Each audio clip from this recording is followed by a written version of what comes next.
Rabbi Moshe of Posen settles in Minsk. Thus they wandered from town to town until they came to White Russia. Rabbi Moshe and one of his sons settled in Minsk. Two other sons, Yehuda and Mordechai, settled in Orsha, in the district of Moliev.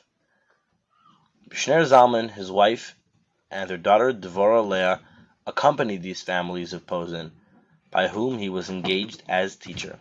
They all settled in Vitebsk, and Shner Zalman continued with his teaching.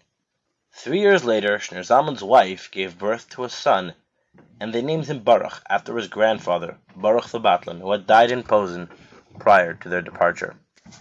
Little Baruch was a healthy child and developed very nicely physically as well as mentally. Shner Zalman lived in one of the poor and narrow streets on the outskirts of Vitebsk, not far from the river Dvina. Spreading out from there were gardens, fields, meadows, and orchards.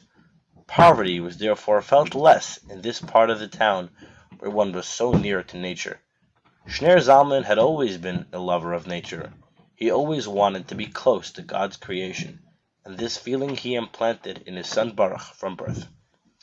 The majestic Dvina and the beautiful gardens, fields, and meadows and orchards became deeply engraved in the mind of little Baruch from childhood.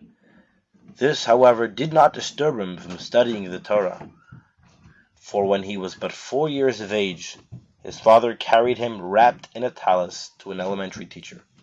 He himself was a teacher of a higher category. Baruch needed a preparatory course before he would be able to be taught by his father. Baruch soon showed great keenness for study. He had barely been taught a year when he already knew a good deal of Chumash thoroughly. Very soon Shner Zalman transferred him to a second teacher who taught the little Baruch Talmud. When Baruch became 7 years old, Shner Zalman took him into his own school and placed him among his other pupils. For 3 years he studied under his father and showed remarkable ability. He quickly overtook and passed his companions, who were all very much older than he.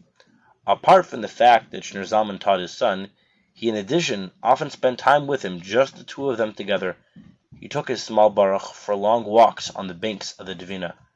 They walked through fields and meadows, and Shner Zalman talked to him all the time about Torah and told him all about the wonders of God's creation. These walks under the open sky, with God's beautiful world before their eyes, evoked in Baruch's heart a great love for nature and a desire for being alone with nature, far from people. Thus, from his early youth, Baruch showed an inclination towards solitude.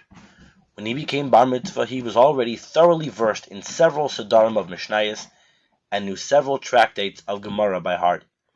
Baruch could now study on his own without the help of a teacher.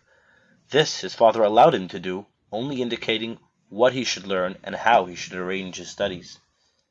Now that he was not tied to a teacher or a school, Baruch used to take his Gemara and any other book recommended by his father and go off to the riverbank, and there, on a stone or stretched out on the soft grass, he delved deeply into his studies.